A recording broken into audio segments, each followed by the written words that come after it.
Okay. You have to coil yourself into a pretzel. I do. Is that comfortable? Yeah. Okay. Why? I mean, it's not comfortable whenever I bruise myself against the arms of my chair. Yeah, you're sitting in a tiny desk chair, sitting cross-legged. Yes. Which I personally can't imagine. You can't because do that? I'm pretty much all-legged. I have a short sew, which is a short torso. Yeah. Well. And let me say that again, which is a short torso. And one more time. And it is a short torso and long arms. I'm like a tall goblin. Well, see, I have to say I'm very similarly built. She was all legs. as they might say. Oh, she was all legs. She was all legs.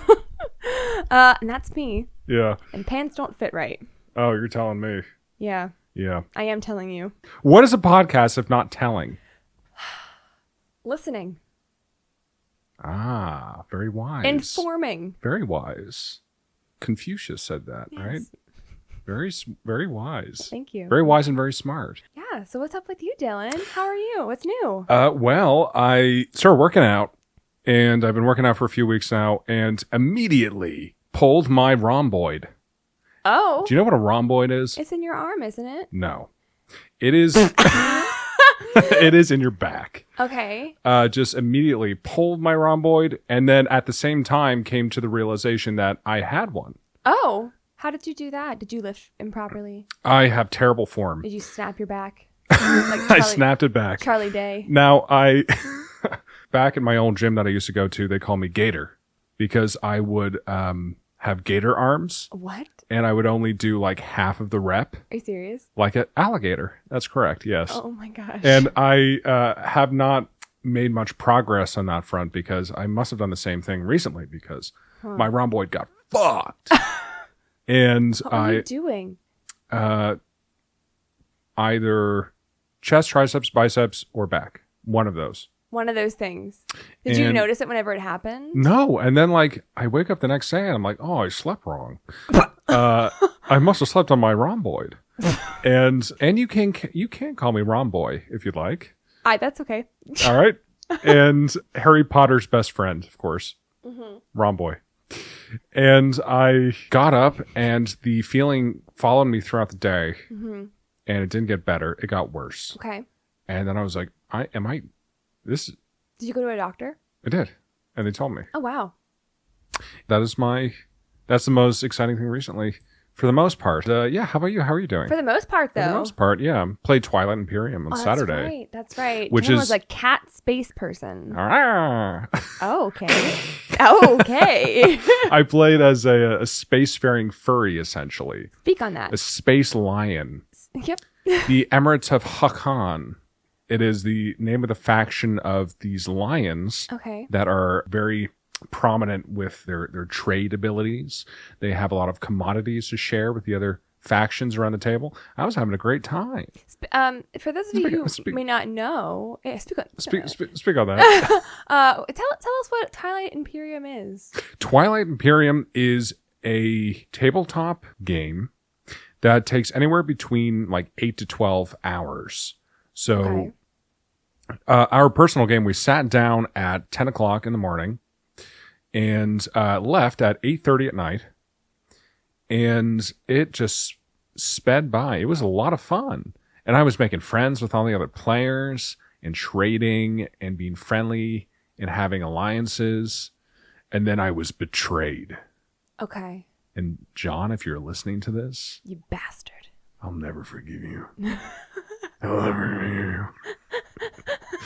And I did not win. John actually won, so congratulations, John. And yeah, how are you doing? I'm great. I just finished my show yesterday. Congratulations. Thank you. It went really, really well. Hey. Really well. It was great. You defeated the pirates. We did. We did defeat the pirates. Very nice. It was the most successful show at the theater. Really? Yes. That's incredible. Yes.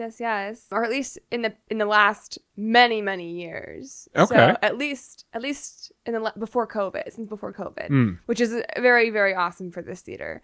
They're a lovely family and community. Gamut Theater, everybody in Harrisburg, they're lovely.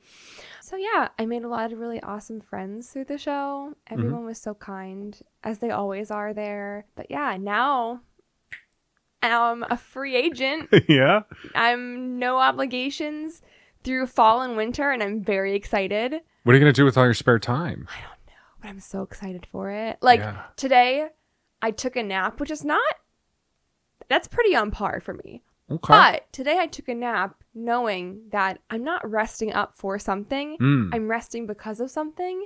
Wow. Right? Does that make sense? Yes, it does. I was rejuvenating from my show. It's not that I was like, I have to nap to prepare to do something. Now you're feeling rejuvenated. Yes, and I'm feeling rejuvenated. How does that feel? It feels really great, actually. There's so many things I want to do. Like? I like craft. So I started to make cast gifts for the cast with Pirates of Penzance. I was making little ornaments, and I was engraving them with my Cricut. Yeah. But I did not realize it took about an hour per ornament to engrave. Okay. So, needless to say, I did not get those done. Do you have to be there the entire time? No, I don't. Okay. Which is nice. But I would still like to make them for everybody and then just give them to them whenever I see them next. Yes. Well, that's lovely. Yeah. And it is just around the Christmas season. It is. I'm so excited. Thanksgiving is coming up. Yes. Can't wait to break the wishbone. Yeah. With my brother's not going to be there, unfortunately. But I'm going to break the wishbone with myself in front of the mirror. So sad. And make a wish. A tear rolling down my cheek. Stick one end to the mirror, like tape it or something, and then you can break it with yourself. That is so pathetic. And then no. But then if the mirror version wins, then it gets to take over your life for the next year. That's an incredible concept, right? That is actually a really genius concept for like a horror movie. Yeah, thank you. The loneliest guy in the world on Thanksgiving alone tapes a wishbone to a mirror to break it with themselves, loses, and his doppelganger gets to live his life. Yes, and then he's trapped in the mirror. Yeah, he's like, I've wanted to live your life for so long. I've seen you just waste away at whatever you're doing. I want to live it up now. Yeah, damn. But then, hold on, the twist for this is the other guy is trapped in the mirror, and no, I can't. Oh. No, there's no twist to this. I thought I had something there. I did not. Okay. Cool. All right. Well, stay tuned for our full-length feature film coming out next Thanksgiving. Next Thanksgiving? That's not a lot of time. Well, it's more time than this Thanksgiving, so yeah, be thankful. You're not wrong. I know. But yeah, I'm just living large, chilling.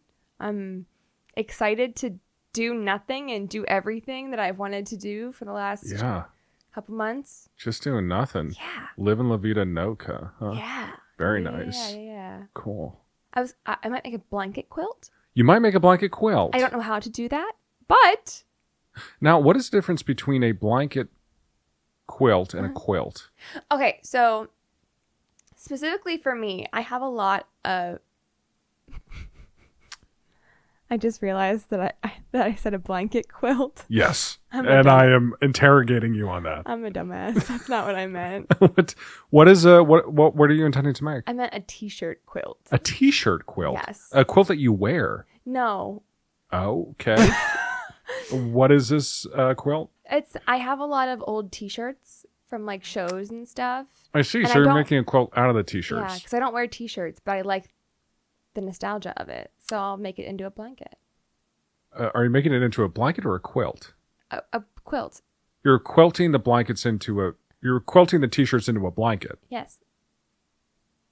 Okay. Walk me through this here. So you're taking the t-shirts. You take the t-shirt. You cut them. Step one, take t-shirt. Cut them into squares. Cut t-shirt in a square. You organize them into a blanket form. Okay. Then what you usually have to do is you have to fill it, like the blanket, with a filling of some kind. Usually like a... Other t-shirts. No, not quite. No, not quilt. No. What would you fill it with exactly? They have like a quilt it with. They have like quilt linings. Quilt linings? Yeah, it's like a blanket lining. What is the difference between a blanket and a quilt lining? Dylan, I don't know. I've never actually done this before. I just know how to do it in theory. The last time I made anything quilt-like was in like Bible school in Holy shit. like 4th grade. That's hilarious. I made a quilt bag. Okay. That's it. Well, what was it quilted from? Old scraps of fabric. Okay. Can you make can you quilt a bag out of t-shirts? Yes. Interesting. So you really can do anything with t-shirts that you want. Quilting is just an art form, one might say. It's just a I wouldn't say that, but okay. Quilting is just a way of stitching fabric together, essentially. Right. Yes. So anything can be quilted. Anything. Anything can be quilted. Can water be quilted? Fuck you, Dylan. So I'm just being so antagonistic. I'm done. Okay, I'm walking out. Okay. If you can somehow like unfurl your legs from the cross-legged position in this tiny desk chair. I can't. You know I can't. You're trapped.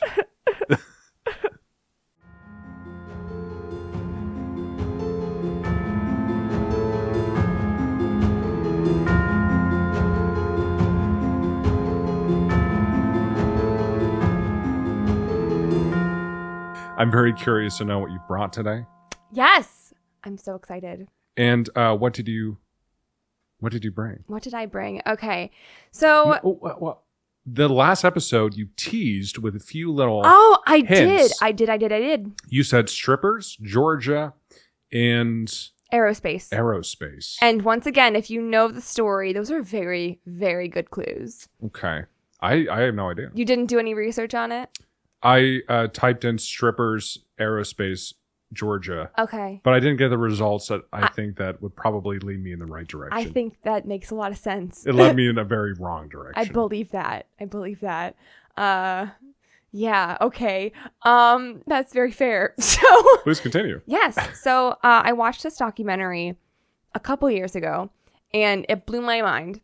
And then a podcast that I was listening to recently covered it. And I was like, I forgot just how batshit this story is. Okay. And it felt very apropos to do a batshit crazy story for the 2nd year anniversary of the podcast. How long are we going to be doing these 2nd year anniversary episodes? Just this last time. Okay, cool. Just this last time. So yeah, this story it's going to be taken pretty heavily from the notes from the documentary called The Girl in the Picture. I'm sorry. What? I just looked down at your laptop and it's absolutely taped to fuck right now. That's what I meant. You know what? I did not put it in my speaking notes, but that was a topic I meant to speak on. Yeah. I meant to speak on that. So I mentioned the last episode, I believe, or maybe I didn't because there were technical difficulties, but I meant to. Yeah, my laptop is busted. It's broken. Busted ass laptop. Yeah, it really is. It's Happy falling meal ass apart laptop. and really unusable. However, I was able to tape it so that it didn't fall apart. Okay. And it's still usable and I can still open and close it. Hey. So it is taped to hell and back. I will probably still be getting a new one soon, but it functions. And that's all you need. Literally, after I fixed it, I was like, David, look. And he's like, okay. I'm like, no, but I don't need to get a new one now. Like, it still works. And he's like, you should probably get in. No, honestly, it looks like a pretty ingenious use of duct tape. It really is. So basically, what the problem with it was the main like shell of the laptop, this hard plasticky part. Yes. It has separated and come apart from the actual screen part. Yes. So they are no longer connected anymore to the point where you can no longer open and close the laptop whenever they are separated because this plastic shell is like up in the air and out and like inches away from the screen. Oh, I see. But if you align it just right to get them to stay together, you can tape it quickly and then it doesn't come apart. You know, you can do a lot with duct tape. You can. My laptop is just 2 iPads duct taped together. Really? One is a screen and one's a keyboard. Okay. Pretty smart, huh? That is something. That's something, Dylan. That is I really wish that the viewer or listeners can see this right now. You know, maybe I'll take a picture of it. Maybe you know what? Because you know what it looks like? What does it look like? It looks like modern art. It looks like something we would post on the thing for like evidence. Like, this is the laptop of the serial killer. It does look like a serial killer's laptop. Literally does. It looks like this is evidence. It looks like you've made a victim out of your laptop. Yeah. I mean, I kind of have. I kind of have. Did you hear that? Like crack? Yeah. Oh, yeah. Yeah, that's not good. Anyway, I'm going to stop messing with that. But yeah, my laptop's in sorry sorts, and I will get a new one soon. But for the time being, it works. It's in sorry sorts, but soon it'll be in fine fettle. Yes. So I'm curious to know about this story. Okay, all right. Like I said, it's mainly taken from the Girl in the Picture documentary, directed by Skye Borgman, and it's going to pretty much... Can you not die? I'm trying to tell my story. Are you okay? Actually, though. Wow, that's the second thing. The second thing you say. First is, can you not die? Sorry, I drank a big gulp of Canada Dry ginger ale. Did you bring that here? I did. Okay. I was going to say, we don't have those. And it was really good. Except for, when I was coughing. Are you actually okay? Yeah, I'm good. Okay. All right. Actually, I'm not okay. Actually, no, you need to leave. So we start off with the incident. It's late in Oklahoma City in April of 1990. A couple of men are in a truck driving down the road and they see some debris. They pull over, get out of their car, and they see a body. So these people are driving down like, oh, debris. Let's check this out. And they find a body instead. Yes. What were they expecting to find? I don't know. Were they just looking for interesting debris? It doesn't matter. Please continue. The body is a young blonde woman who does not appear to be conscious. They call an ambulance and she's immediately rushed away to a hospital. Eventually, they get in contact with her husband, Clarence, to notify him of the incident, and he eventually shows up at the hospital. He says her name is Tanya Hughes. She's a stripper in Tulsa. They share a little boy named Michael.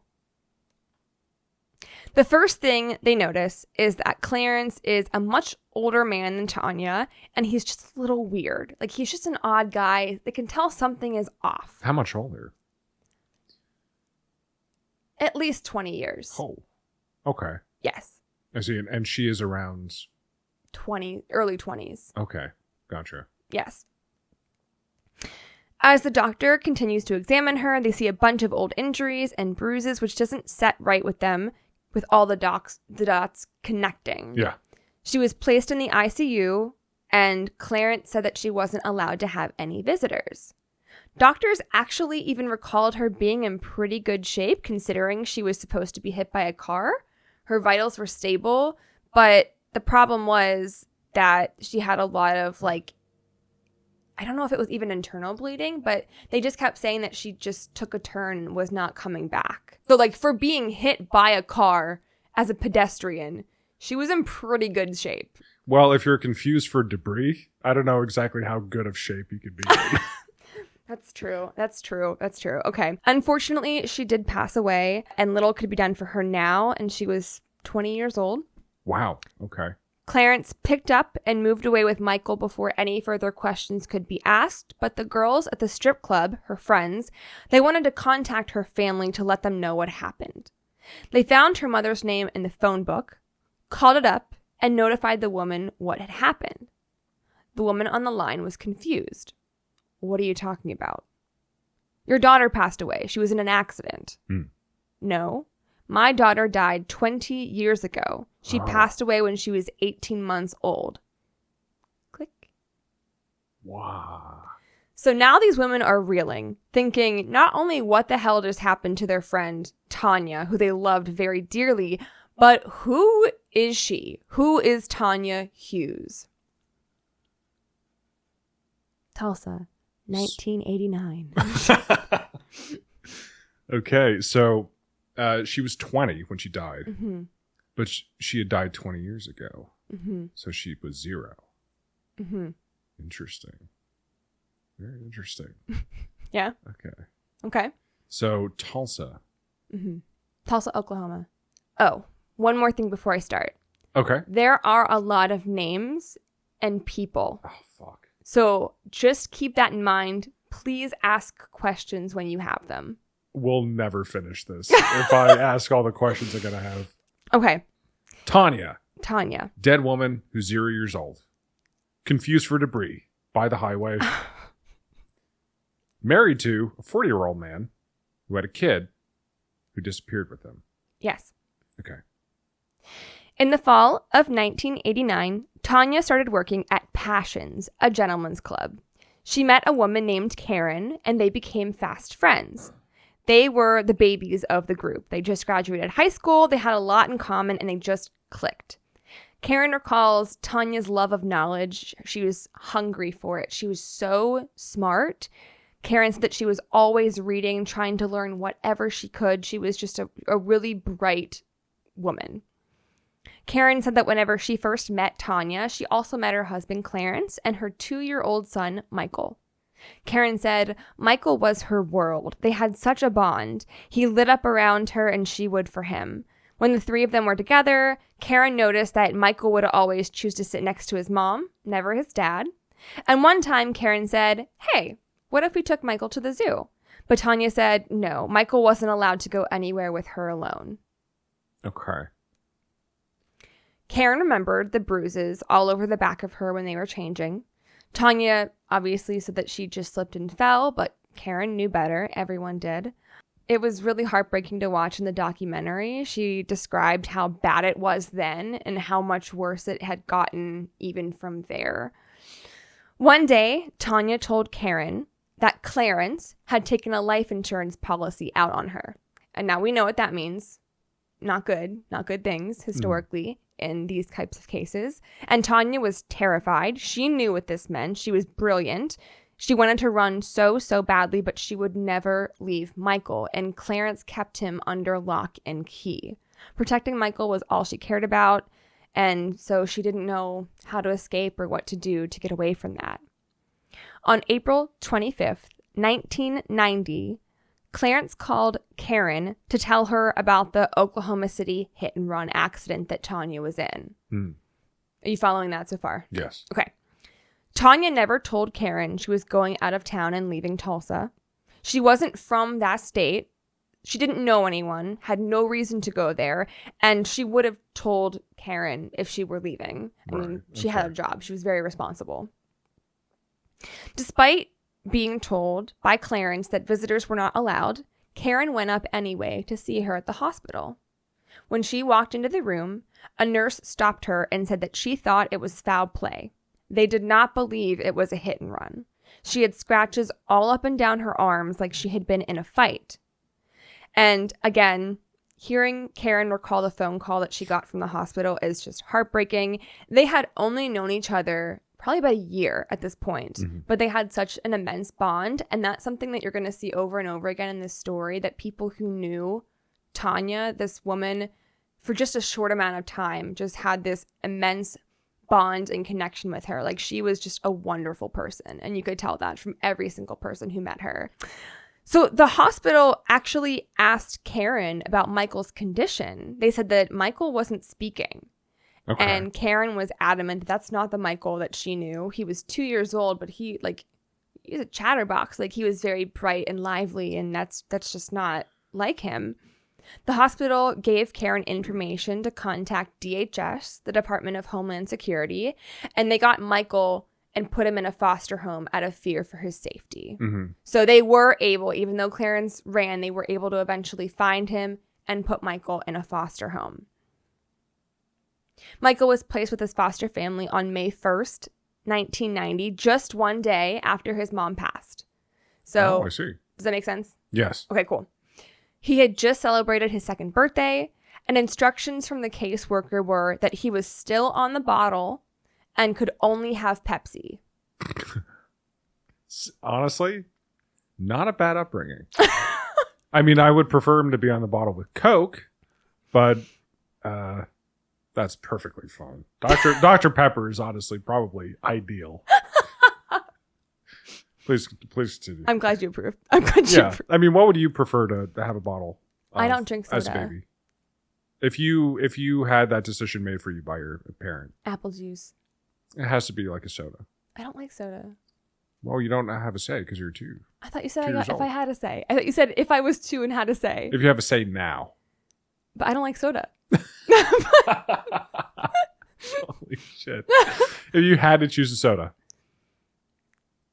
None of it's good to me. None of it? No, I don't like any of it. I don't like the taste of any of it. What about a Canada Dry ginger ale? Maybe a ginger ale. Yeah, I guess a ginger ale. It's quite good. It's all right. Are you okay? I'm great. I'm great. Yeah, maybe a ginger ale. I feel like you're just... Well, that's probably the best of anything, I would say. I agree. Out of all the soda, if I had soda, I would drink a ginger ale over anything else. We should cut all of this. Note to editor, just cut it all. Noted. Cool. The caseworker said that if he didn't have it, he would smack his head against the floor to the point where they thought he would harm himself. And they saw his new foster family saw this with their own eyes. His foster mom eventually tried switching him from the bottle of Pepsi to a glass of milk. And there was resistance at first, but by the end of the first week, they said he had become a whole new person. Wow. He instantly settled in. His behavioral issues stopped. They never thought that they would see this day. And they actually had Michael for 4 years after this. Okay. Yes. They were a very happy family. And within these first 2 years, he started to blossom mentally, physically, emotionally. Everything that they saw at that hospital when they said that he was like shut down and not talking was just, that version was just gone. But during that time, his father, Clarence, had tried to fight for custody back. Clarence did have visiting rights, but every time they told Michael that he was supposed to go see his dad, he would hide under the foster family's piano bench and say, "That mean man, that mean man, that mean man." Anytime he had to see his dad, it was a bad day. Yeah. And everyone just assumed that Clarence was the father. DHS called the foster family to eventually take a paternity test on Michael, and it was revealed that not only was Clarence not his father, but there was zero biological relation. Okay. Sorry, let me try that again. Okay. Okay. You following? Yes. So, like, all the professionals just assumed that Clarence was actually the father and let him have visiting rights for years. I love they just assumed that. Yes. Although I imagine it was probably pretty difficult to get a paternity test. I guess. Yeah. I guess so. I mean, to be fair, I guess they would most probably today still assume you just were the parent. Yeah. I don't think that they would do a paternity test. What year was this? 1990. 1990. So it's a little ways back. Yeah, but today I don't think that they would. I don't think their first conclusion was let's see if you actually are the parent. Right. Yeah, that's interesting. You so know, after that, sorry, go ahead. Sorry. No. You say he's 40. No, I said he's at least 20 years older than she was. 20, and she was 20. Yes, at least 20. So actually probably closer to 30. So he's 30? No, probably closer to 30 years older than she was. 30 years older? Yes. I say at least 20. Okay, because I imagine him as like an old, dusty man. What do you look like? Wait a minute. I might have accidentally lied to you. Sorry, I was thinking about his date of birth, which we'll reveal later. But I think he's 30 to 40 years older than she is. Holy shit. Yeah. Okay, so he is an old, dusty man. Yes, he is an old, dusty man. Okay. Yeah. So, like, if she was 20, he was probably, like... 60. 50s, 60s. Sheesh. Yeah. Okay. And... Okay, gotcha. Okay. Yeah. I'm following. Okay, cool. After the paternity test, the court shut down visiting rights for Clarence, and his legal parental rights were terminated. The adoption papers were actually in the works for the foster family and almost completed.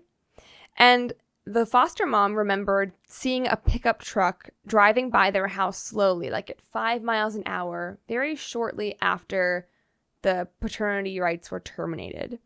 She ended up calling DHS to ask for a full description of Clarence and his car. they gave it to her, and she said, yes, he just drove by my house. He's been driving by my house. And they said, you're just paranoid, just take a chill pill. But she knew something was wrong. On September 12th, 1994, Clarence walked into Indian Meridian Elementary School, asked for the principal, and said he was there to get his son, Michael. After seeing the principal in his office, he pulled out a gun, partially, Holy shit. out of his pocket, showing the principal, and said, I'm going to get my son, and you're going to help me do it. This pivoted so quickly. Just wait. This is just the beginning. Okay. Clarence walked into the classroom with the principal at gunpoint. They got Michael, and all three left the building together. They went into the principal's car. Clarence told him to drive until he got to this dirt road. Clarence then walked the principal into the woods for a while around the dirt road, handcuffed his arms around a tree, tied his mouth with duct tape, and left him there. Oh. After a few hours, the principal was found by hikers who were randomly going through the woods. That's lucky. Honestly, it is. Because it was the middle of nowhere. It was either hikers or hunters. Probably hunters more likely, but fuck. However, at that point, Michael and Clarence were long gone. Just gone. FBI agent Joe Fitzpatrick, he's kind of the hero in this story. He was called to the scene. All of the agencies in Oklahoma were on the lookout for Michael and his father. Now, right away, they pulled Clarence's file, and they found that he had previously tried to collect his wife's life insurance policy in 1990, but the social security number he gave was for a man named Franklin Floyd. Clarence's real name was not Clarence. It was Franklin Floyd? Franklin Delano Floyd. Why would you choose Clarence as a fake name? You think you would try to choose something a little better than Clarence? No offense to the listeners in our audience who are named Clarence. I guess it's just trying to be under the radar at that time. Who's going to question a Clarence? And with Clarence, what is a nickname for Clarence? Don't you usually have a... Rinse. Rinse. They call me Rinse. Call me Rinse. It's like a prison name. I don't know if Clarence has a nickname. I guess the female equivalent is Claire. Clarice. Or Clarice. Clarines. Clarines. Okay. Clarines. That's actually has a little bit of a ring to it. No, Clarines. it doesn't. No, not really. No. Okay. Pity the woman named Clarines. I do. So his name was Franklin Delano or Franklin Delano. Okay. All I know is it's spelled like Delano, like FDR, but it's not pronounced that way. Okay. Let's go with Delano. Franklin Delano Floyd. It doesn't matter. I'm just going to call him Franklin Floyd. He was born in 1943. So going off of that, yeah, I would say he was 45 years older than she was. Wow. Okay. This is also when they found out that he went by many aliases. Trenton David. Trenton. Warren Marshall. Clarence Hughes. Just a few. They found that he was in a halfway house, which means that he was in prison at one point, so they pulled his criminal record to find that in 1962, he abducted a girl, robbed a bank in 1963, was released in 1972, attacked a woman in 1973, was arrested, he posted bail, and then disappeared and had been a fugitive on the run for over 2 decades. Okay. Was that Trenton, Warren, or Clarence who did that? Those were all... That was a shitty joke. No. I think he was Franklin Floyd for all of those things. Oh, and then he assumed it was different monikers. Yes. Okay, I see. So it was a stupid joke, but it does actually matter. But it was relevant. Yes, it was. Hell yeah. He was an expert at being on the run and knew how to conceal his identity. This was then how they were able to tie together Tanya and her story. Mm-hmm. They found police records from the girls who reported Tanya for not being Tanya in Tulsa. He was the number one suspect, Clarence, or now Franklin Floyd, as we're going to call him. Okay. Who was she? Because now they knew that Tanya wasn't Tanya, and they were putting the pieces together because Franklin never said that he was Franklin. He's all these other different people, but we don't know who she was for sure. So Clarence knew what he was doing on the run. He had done it for 2 decades. I know I just said I was going to call him Franklin. You're just going to have to know all of his names. I'm sorry.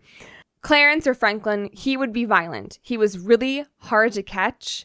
He knew what he was doing. Okay, so right now, here's what we know. We know that Clarence is a man named Franklin Floyd. He has many aliases. He had a wife named Tanya, who was not Tanya. That was one of her aliases. And they had a son named Michael together. He kidnapped Michael. So behavioral scientists at the FBI told Agent Fitzpatrick that they had 1 week. After that, Clarence would find the boy a liability or a hassle and kill him.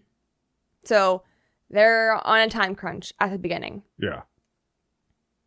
When Michael went missing, it was all over the news. And not just the Oklahoma news, but like national news.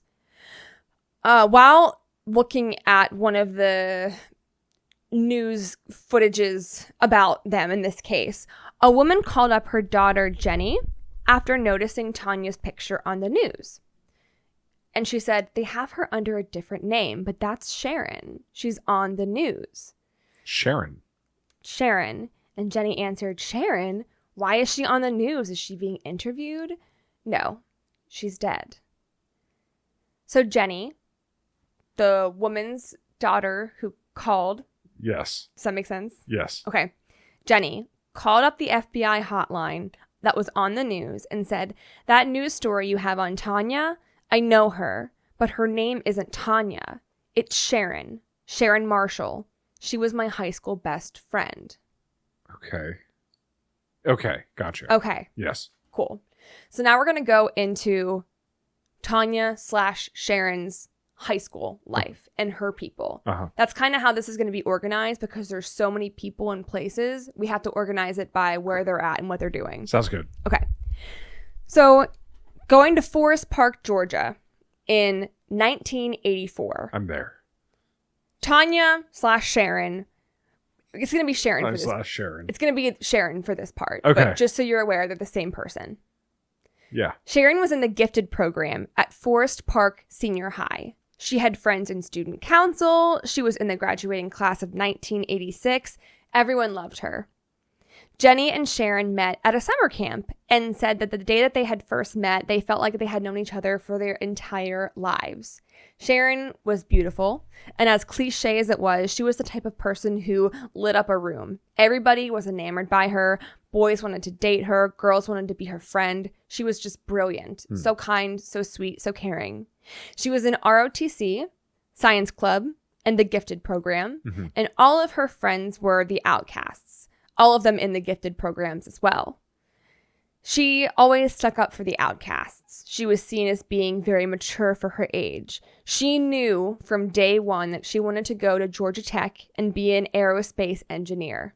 And she got in with a full scholarship into the aerospace program. Oh. Like, no shit, she was brilliant. Yeah, a lot of people looked up to her. Yes, absolutely. Sharon's dad actually took out a full page in the yearbook to congratulate her for getting into Georgia Tech, which read, "Look out, Georgia Tech. Hello, future Air Force General and aeronautical engineering career. Dad." It's not important, but it kind of is. Aeronautical is spelled wrong in that ad.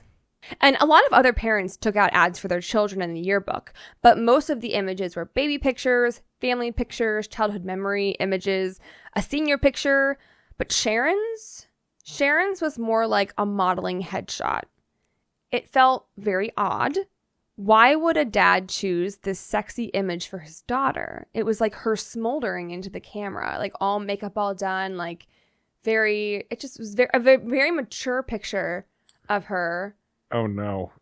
I feel like I might know where this is going. Yeah?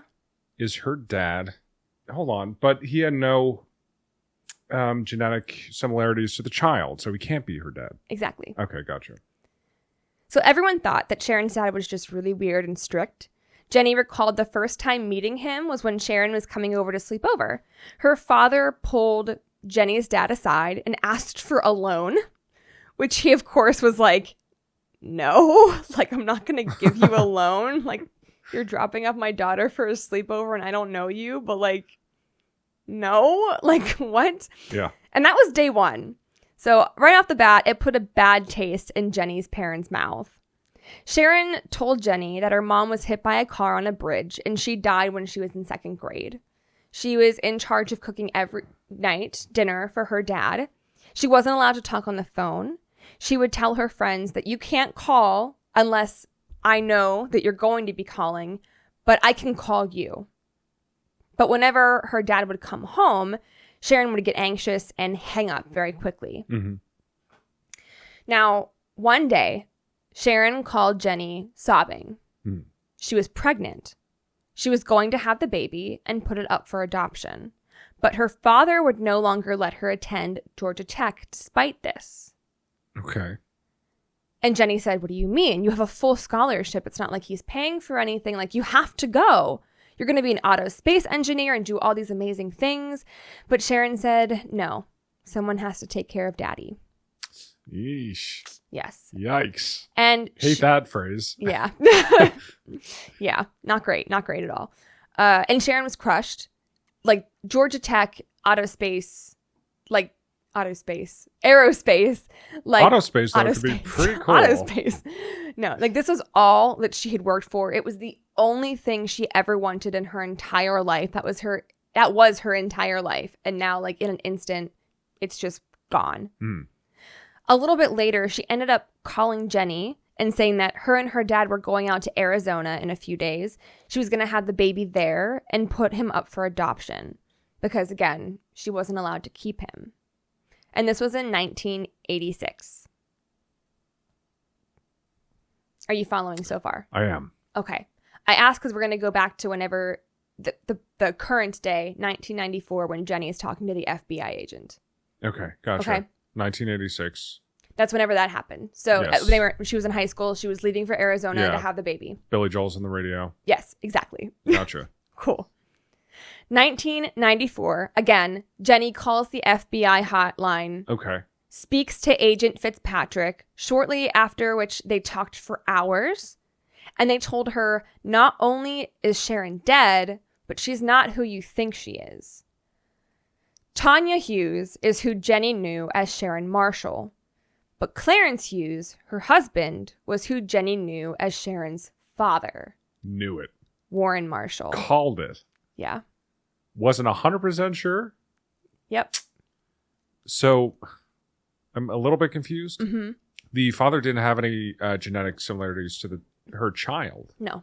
So how could he be her father if she was his daughter? We will find out. Interesting. Mm-hmm. Was she adopted? We'll find out. Okay. Was he adopted? Maybe. Well, he can't be because she was pregnant with him. Okay, never mind. Your head's spinning. Yeah, a little bit. Okay. I'm keeping track of all the names, though. Okay, I'm genuinely, I'm proud. Because typing this up, no, that sounds really condescending, but no, like, so for real, like, I'm actually very proud because even typing this up, I was like, fuck. Yeah, no, I'm keeping track. Okay, cool. Cool. Yeah, no. Hearing Jenny retell the conversation with the FBI agents and putting all the pieces together is heartbreaking. As most of the story is, it's like, it's so heartbreaking. They kept saying, no, honey, they were married. That's her husband. And Jenny is insistent, no, that is her father. Her father. After talking with Jenny, the FBI then realized Tanya also had aliases. Wow. Yeah, just then, I guess. He realized that. So 1 year before she died, in 1989, they changed their names to Tanya and Clarence. They took these names off of tombstones in Alabama and then married under the new names in New Orleans, which means he married his own daughter. Mm. And this is also how, they took their names off tombstones. The woman that those strippers called up saying your daughter's dead, she's like, bitch, I know. She's been dead for 20 years. She died when she was 18 months old. That's how that happened. Okay. Yes. Yes, got it. Do you actually though? Yeah, kind of. Kinda? No, I think I understand. Okay, cool. Well, just hold on to your hats. I'm holding. Multiple hats. You're going to need them.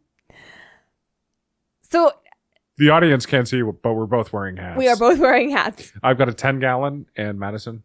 I'm wearing a bright pink cowboy hat with rhinestones. Looks great. Thank you. Absolutely. Thank you. Appreciate it. We're also recording this in Texas at the moment. Yes. Mm-hmm. We wanted to get into the feel of things. Hence the 10-gallon hat and the pink pony club cowboy hat. Please continue. Okay.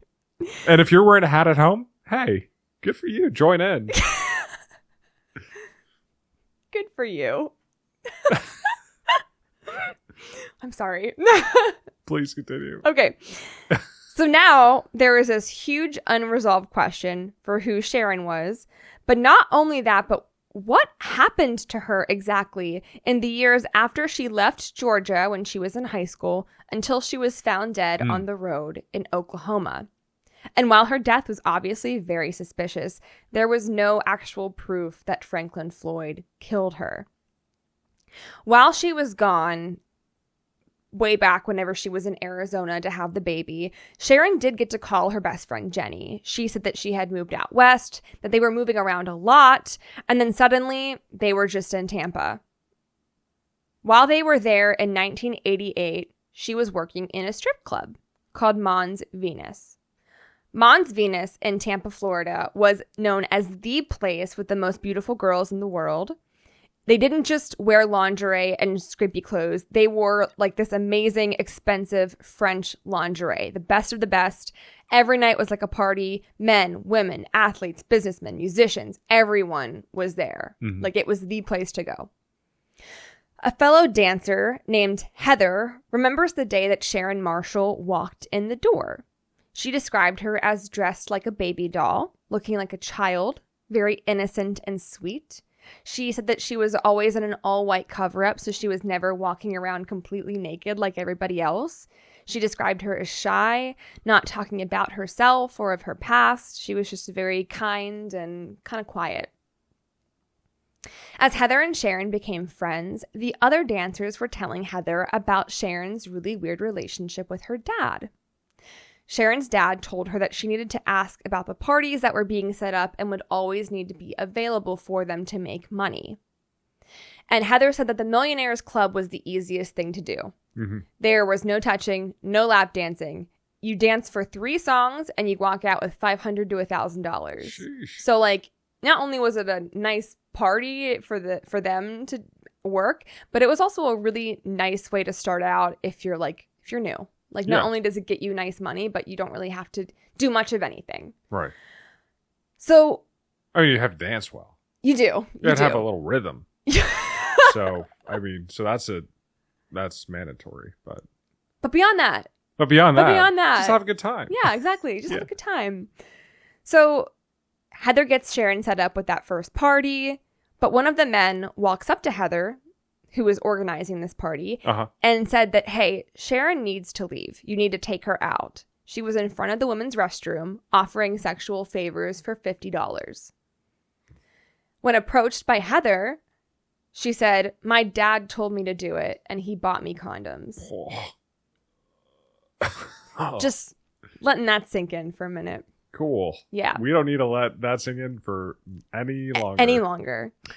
Well, Sharon never told Heather or the other dancers that she was pregnant.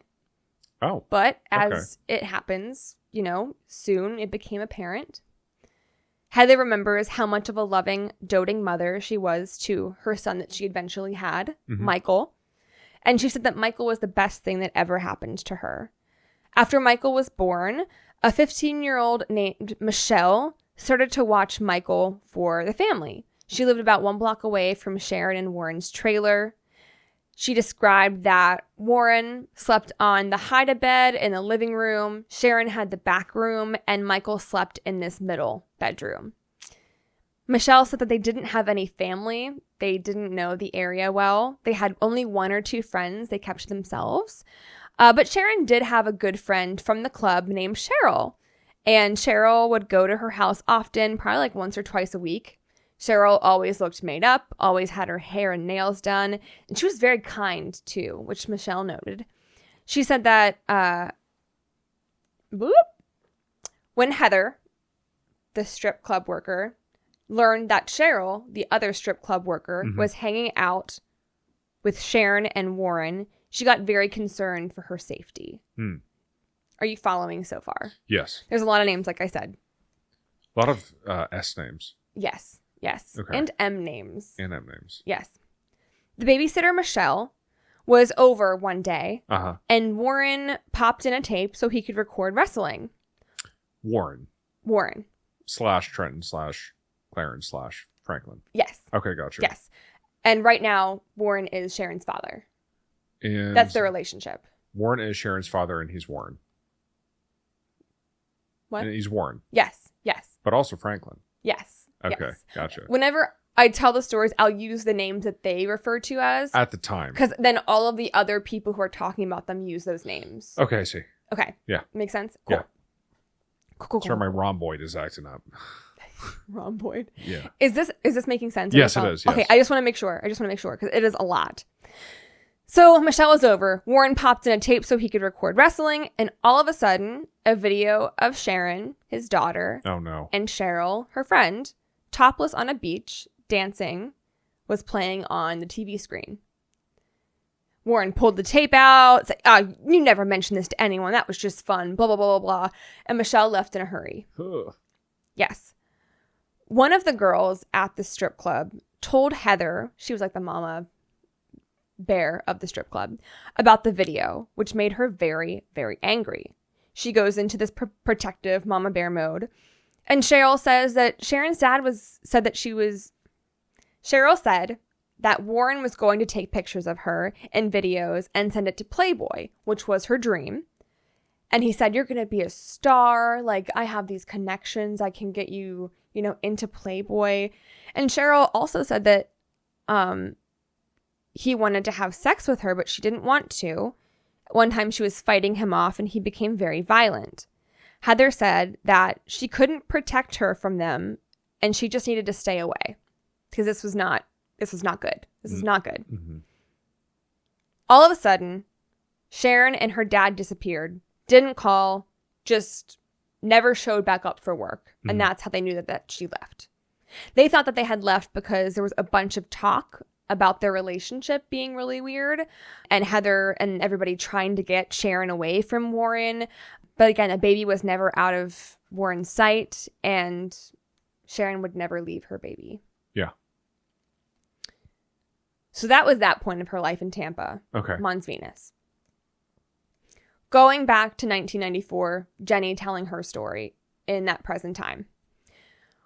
Again, all this time, everyone just thought that Sharon's dad was just a strict weirdo. They never knew exactly what happened to her after she left Georgia, except Jenny remembers one night when she was allowed to stay the night at Sharon's.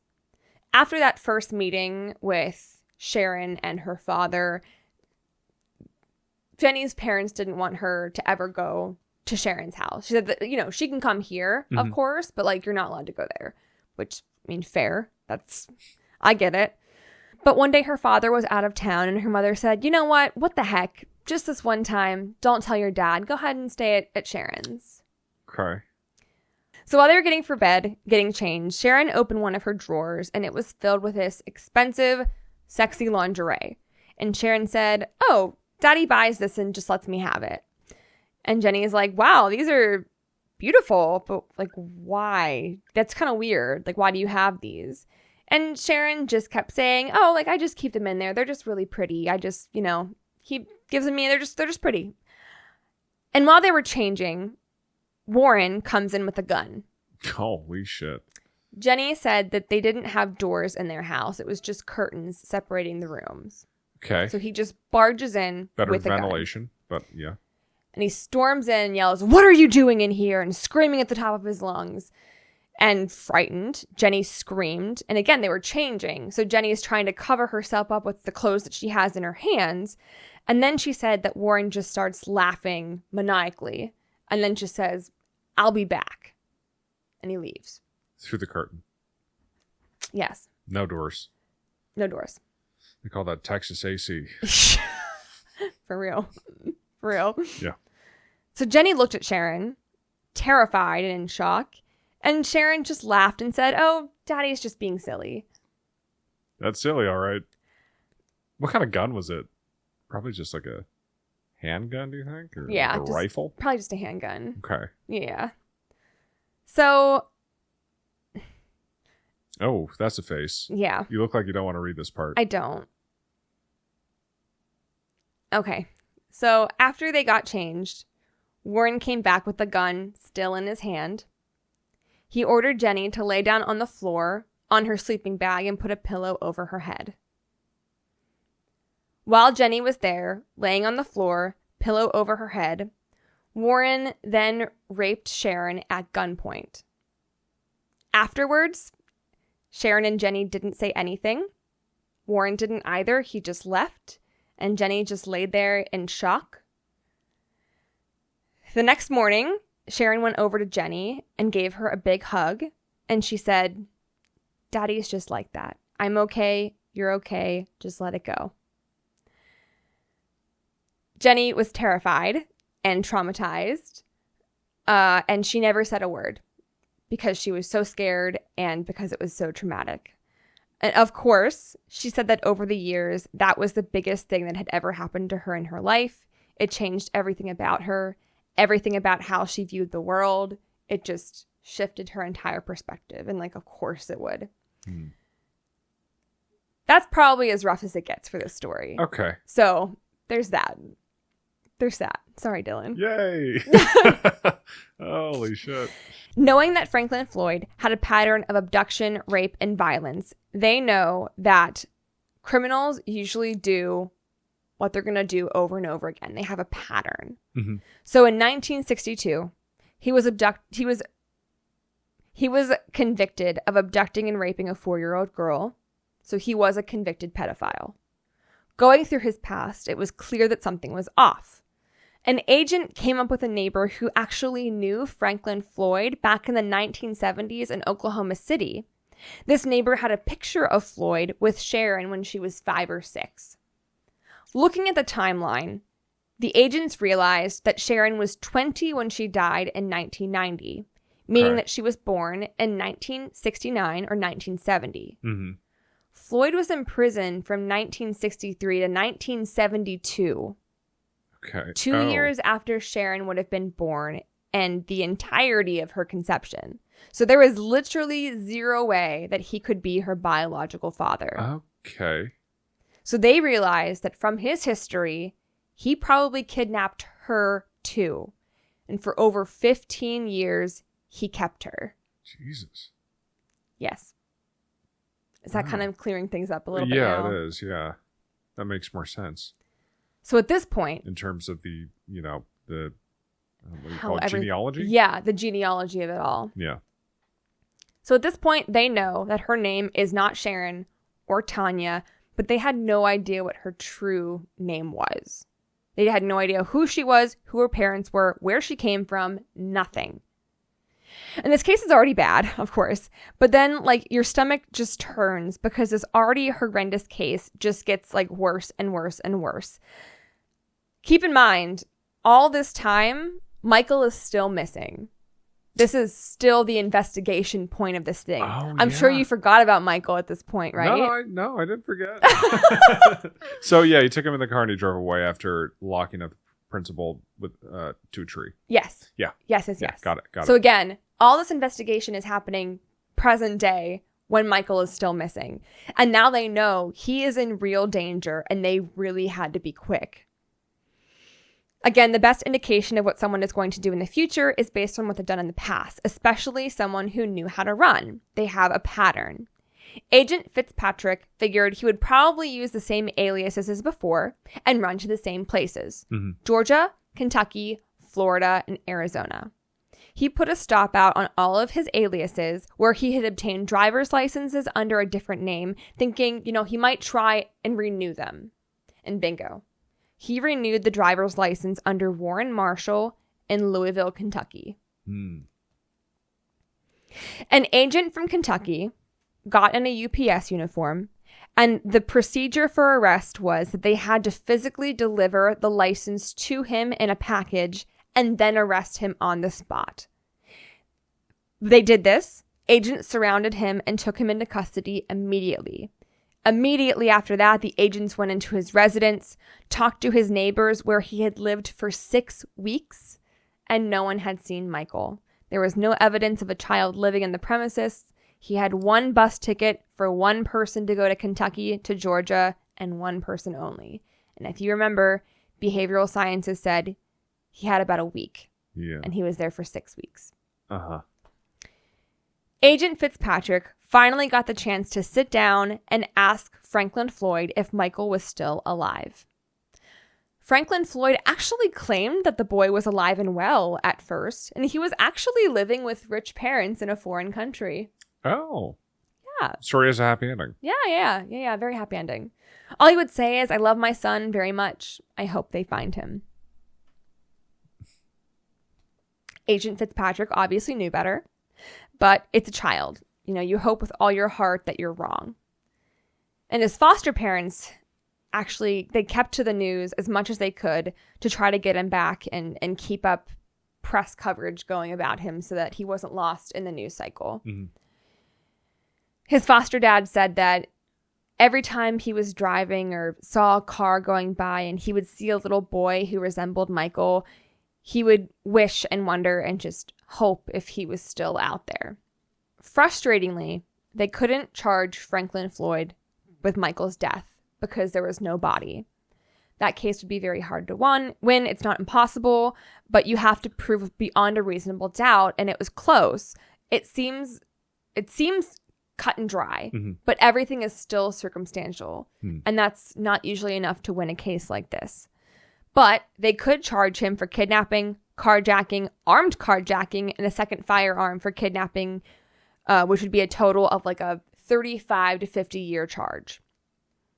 As most narcissists do, Floyd started by defending himself in trial.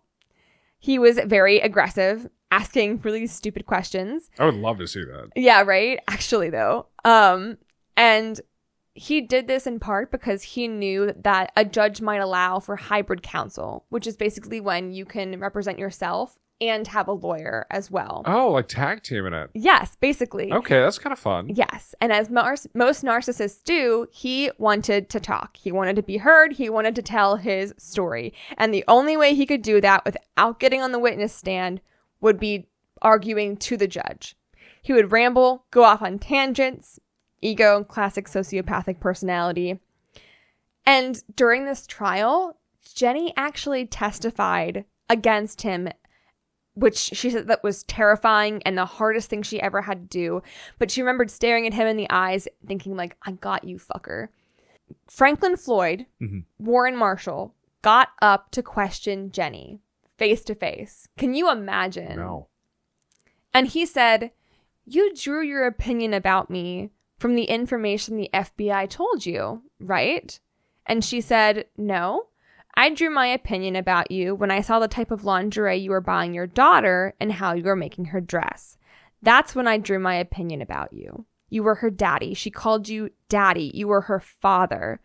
And then she said that his lawyer just threw his papers up in the air because there was nothing that they could do. Everything was circumstantial still. So it was, even though this seems very cut and dry, it was still circumstantial evidence. I feel bad for that guy's lawyer. Right? I mean, sure, he took on the case. He has his own agency there, but just like, fuck, man. Yeah, it's rough. Yeah. Like, what are you going to do? What do you do? Like, who is he even representing? Warren, Trenton, Clarence, Franklin? All of the above. Wow. All of the above. The judge found him guilty on all counts, and he was sentenced to 52 years for Michael's kidnapping with no chance of parole. After Floyd was incarcerated, Agent Fitzpatrick got a call that the principal's truck was actually found. Going back to the principal. Yes, he had taken his truck after the principal was tied up, and they had found it. Yeah. And there were photographs that just happened to be found taped underneath the truck. They were almost all obscene.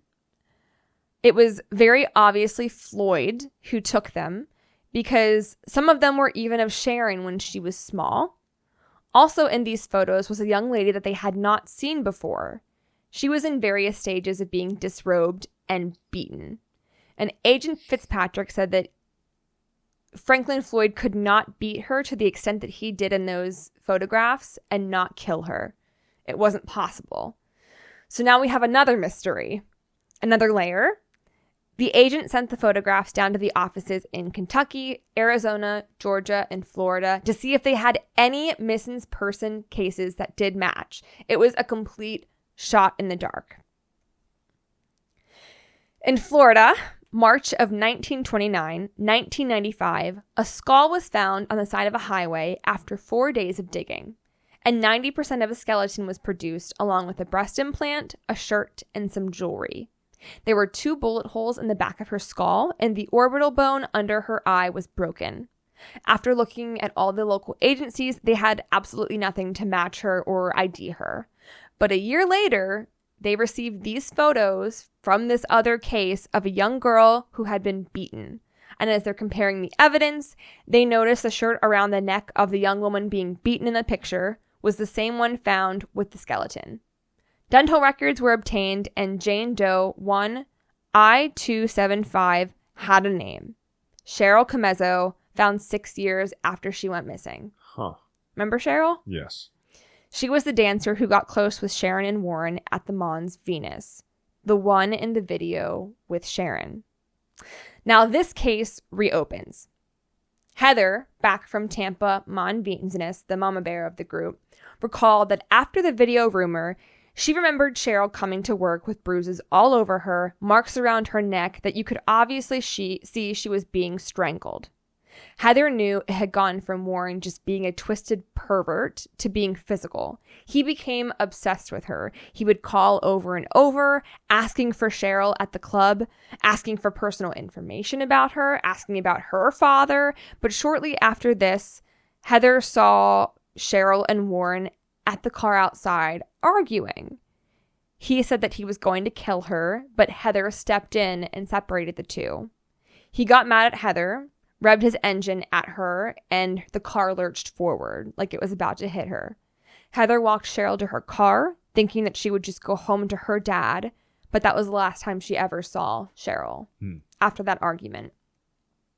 And then Sharon and Warren left in a flash.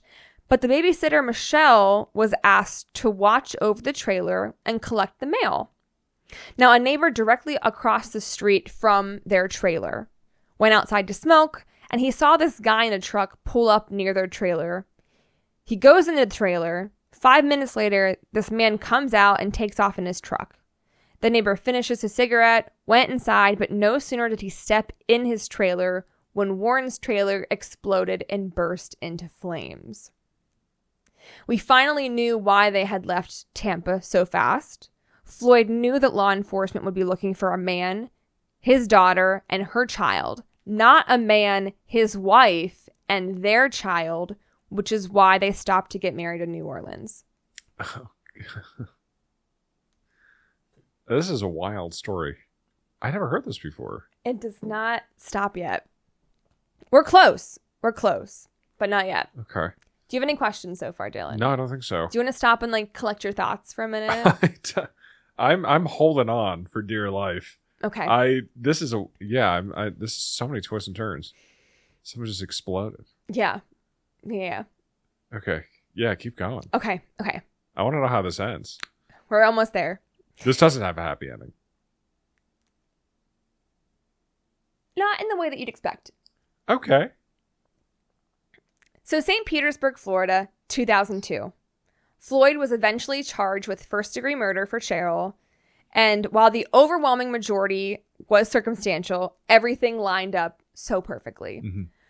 And they had witnesses to corroborate the relationships between the two, and he was charged and eventually sentenced to death for her murder. Cheryl Comezzo's murder. And after all this, we still have so many questions. Mm-hmm. Where is Michael's body? Who was Sharon still? We still don't know those things. At the end of Agent Fitzpatrick's career at the FBI, he was able to close every single case he had ever had except these 2 cases, finding Michael and identifying Sharon. Now, in 2002, an investigative journalist was sent this photo from a friend from the Doe Network, which is a site to help identify missing women.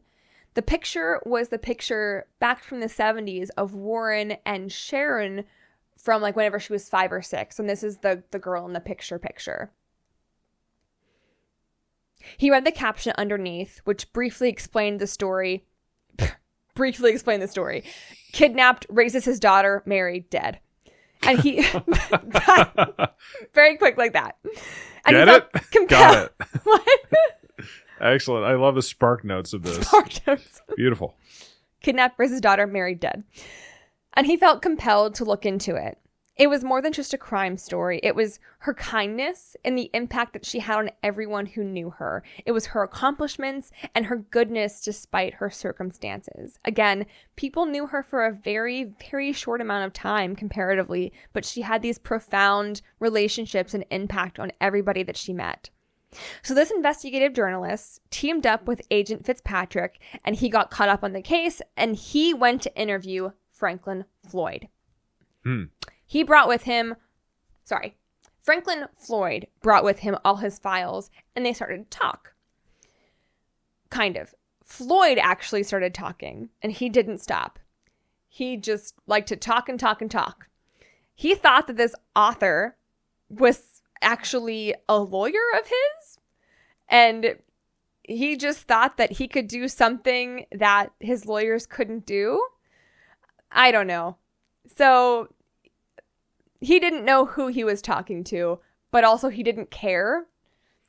This man is insane. He is. This man is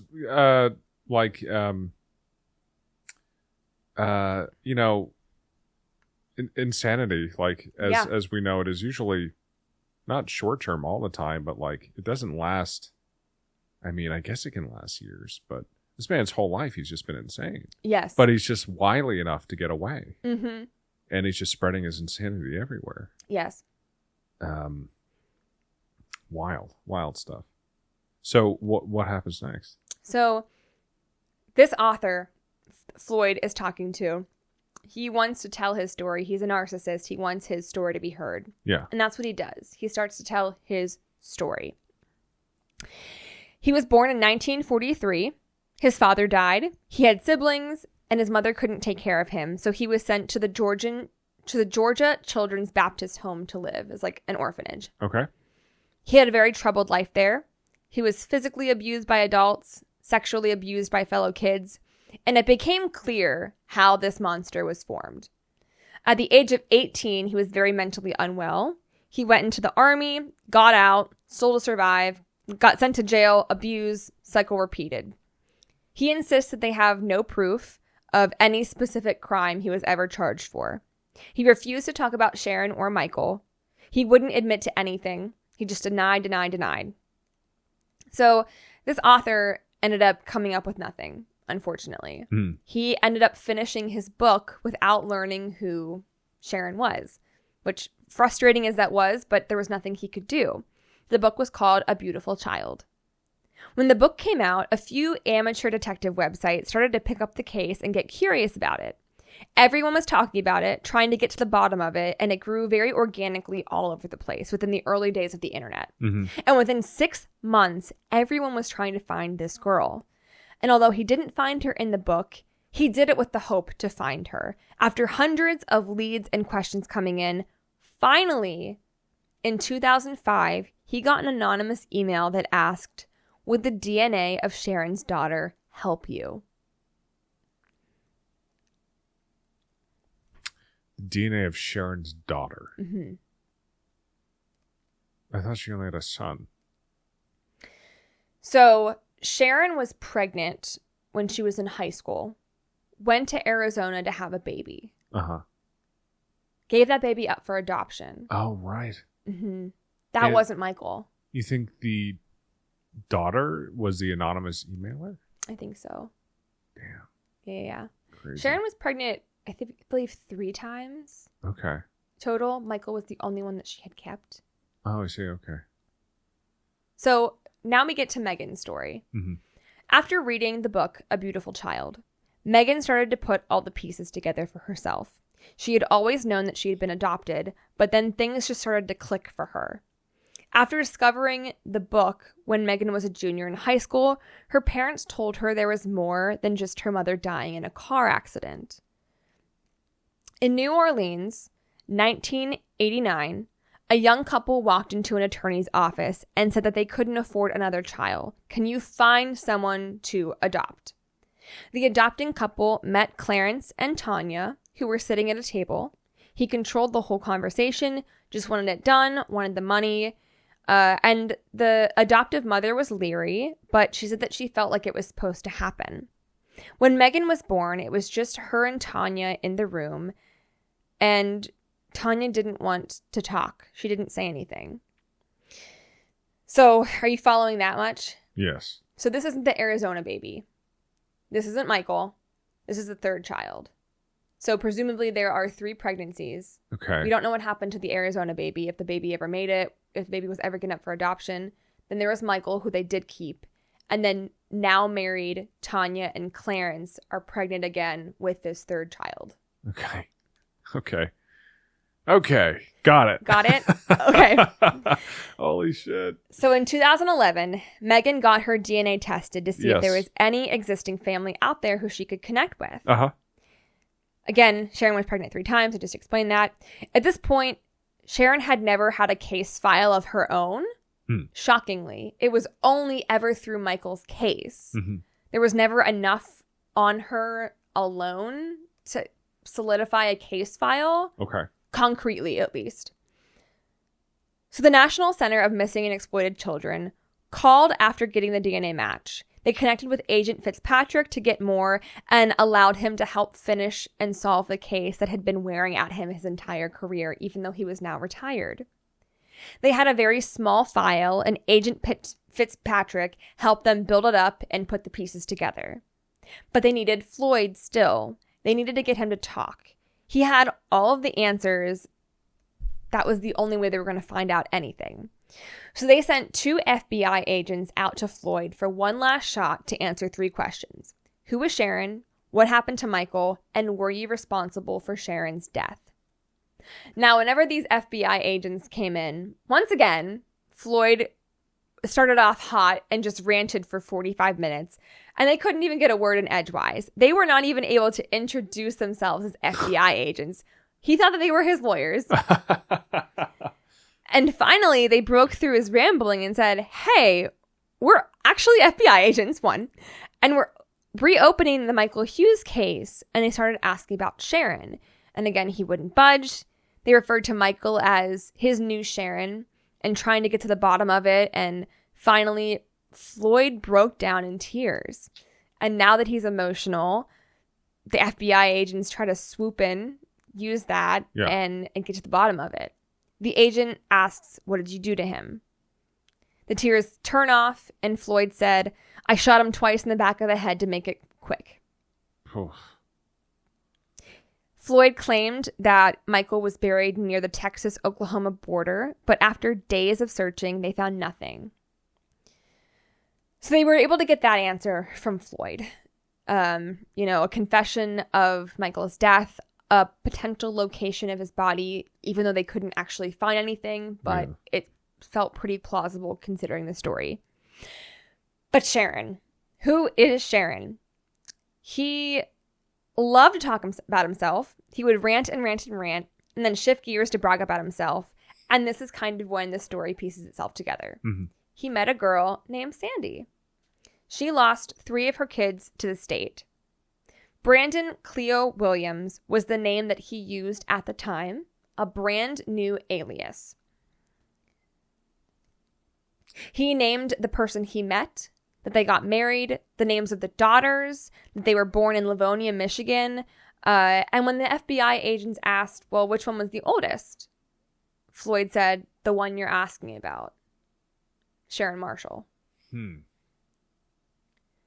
The oldest girl's name was Suzanne Sevakis. They find her birth certificate, find her parents' names, and, they're both still alive. So then the FBI found her birth parents, Sandra and Clifford. Cliff. And their story was they were smitten. They were very much in love, high school sweethearts, but then he was sent away to Vietnam. He changed, war happened to him. She was seeing another man while he was gone. They divorced. Whenever Sandra was seeing another man, she was pregnant with the 2 other daughters, and they moved into a mobile home park.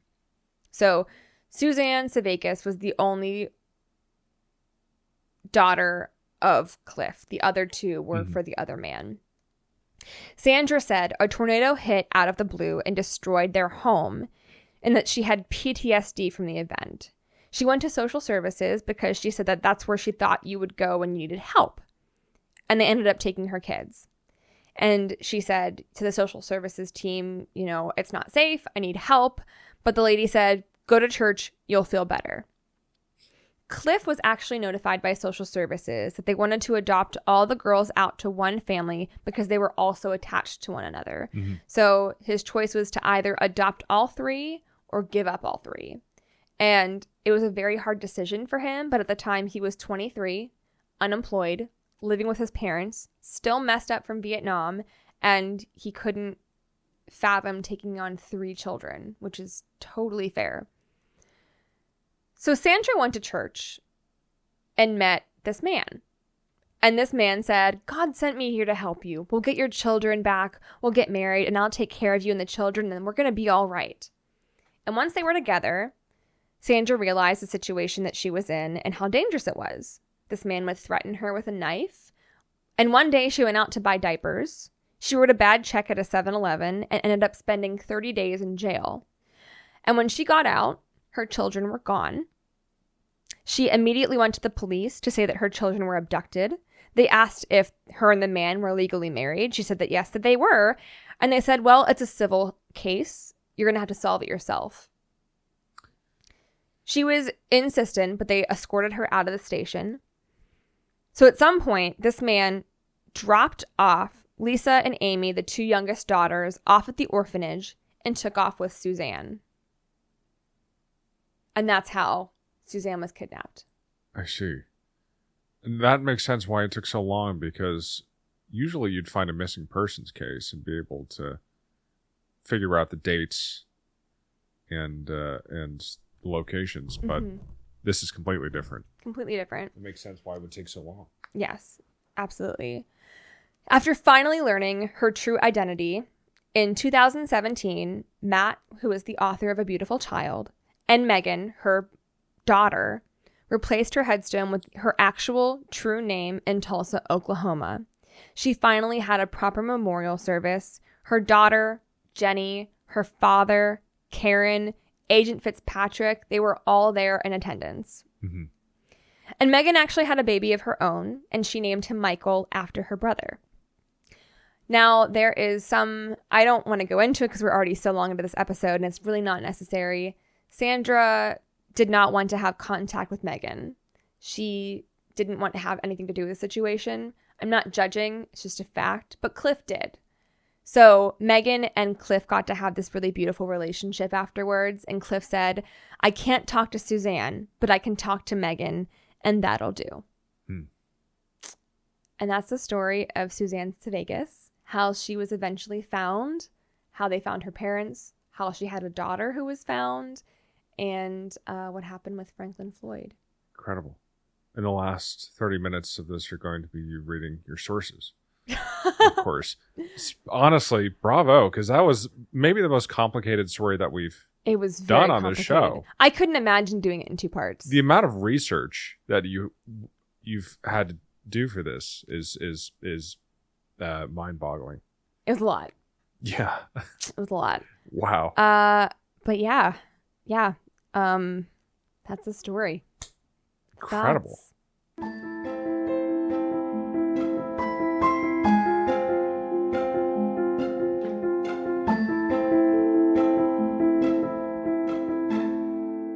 it's just there's so many different threads to hold on to and to reach for. It's just wow.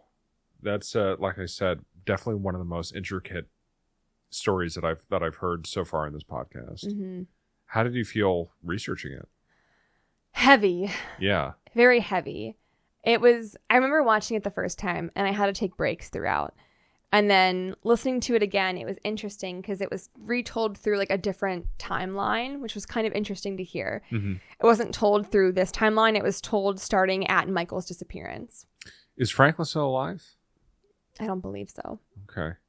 I don't believe so. If he wasn't put to death by now, he probably died of natural causes. Mm. And see, we touched on this lightly, and this might be a controversial topic, but cases like these are cases where I'm like, yeah, you deserve to die. Like in terms of like death penalty cases. But the problem is like you said, like, how do you know that you're getting it right in all the cases? You know, you might get it right this time, but maybe not next time. Exactly. And that's kind of like what I found most often. Like the cases where I think somebody, like I'm okay with them being put to death are hardly the cases where somebody is put to death. And you know what the really tragic thing is? Mm-hmm. Franklin's lawyers never came. To his death?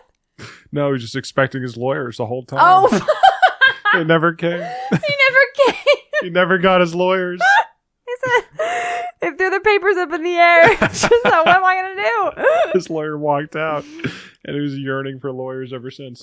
Sheesh, that is that's a hell of a story, Madison. Yeah. Oh my God.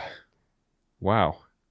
I don't know what to ask you besides just how are you processing? Yeah, I'm surprised I've never heard that one before because I am pretty deep into true crime. It's batshit crazy. Yeah. What is the name of this documentary? The Girl in the Picture. The Girl in the Picture. Highly recommend watching it. It's even after this 1.5 hour episode, it's worth watching the 1.5 hour, 2 hour documentary. Yeah. Actually, it's probably like more like 2.5 hours. It's just like it's such a brutal story punctuated by really absurd moments. Yeah. Like tying a principal to a tree. Yes. Which is like every student's dream. Episode title. And also,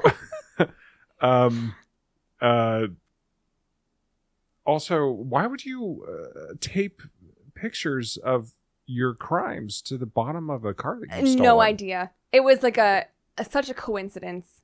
It's actions like that make me think that he was, unhinged from reality. No, for sure. And I mean, you could also say like that's a classic narcissistic sociopath behavior. Like you want the evidence, you want the trophies, and like I guess those pictures were his trophies, and he wanted to remember it by. I'm sure he looked at those pictures frequently. Yeah, he got under the car. Yeah, and just stared up. Mm-hmm.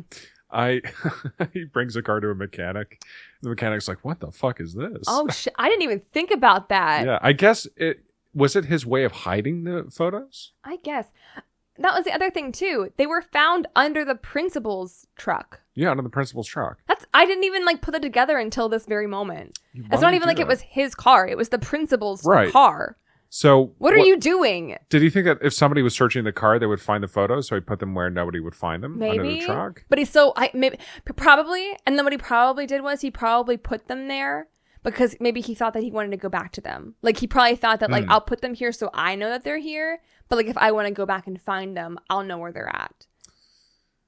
Because I also have a hard time imagining like him just like leaving those images. Yeah. And like not wanting to come back to them. Mm-hmm. Or maybe that was him trying to destroy the evidence. But then it was clearly the principal's truck. What about a resale? How does that influence the car's price on Carfax? Not great. Not great, I'll tell you that much. Holy shit. Oh, goodness. Wow. Yeah. Well, thank you for bringing that, Madison. You're welcome. Yeah. Sorry it was a long one, but I thought it was a pretty good one for an anniversary episode. I mean, yeah, absolutely. Dedicating that amount of time to a story this complicated is necessary. Yeah. And I'm so glad that I know that story now. Yeah. Thank you very much. You're welcome. You're welcome. And once again, the documentary is The Girl in the Picture directed by Sky Borgman. Sky Gorgeman. Borgman. Borgman. The names. Do I live in the same universe as these stories are taking place? The names in these stories. I hope you don't live in the same universe as these stories. I hope so too. I really, yeah. Wow. Clifford. We got Clifford. Clarence. We got Clarence. We got Pisfatrick. There's a procession of beautiful names. Yeah. Oh, wow. Well, thank you so much for bringing that. You're welcome. Madison. I hope you enjoyed it. Absolutely. And a few hints about the story I'm going to be bringing next time. Oh, okay. It has to do with the FBI assassinating somebody. Okay. That's somebody being a federal prosecutor for the United States. Oh, okay. And the moon. You gave much better hints than I did. Yeah, I think you might be able to figure it out. I can't right now. Yeah. If I type it in, maybe. And a recently released indie documentary that was shown at Midtown Cinema that I saw. Okay. So yeah, it was yeah. Okay. Those are the hints. I'm excited. Yeah. That's gonna be good. It's gonna be a good one. I also hope that you guys are enjoying the new format. I certainly am. Mm-hmm. I think it's good. Yeah, me too. I hope so. We can't go back. I know. We already said that we were doing it, and we're doing it. Yeah. But yeah, I forgot what I was going to say. Oh, if you want to connect with us on social media, you can find us at ME Crisis Pod on Instagram and Facebook. Just discovered to Dylan, we are in fact everywhere you find your podcasts, including We're even YouTube. on YouTube. I didn't know that shit. We're on YouTube, folks. I love that Dylan has never noticed that I had after no 2 idea. years.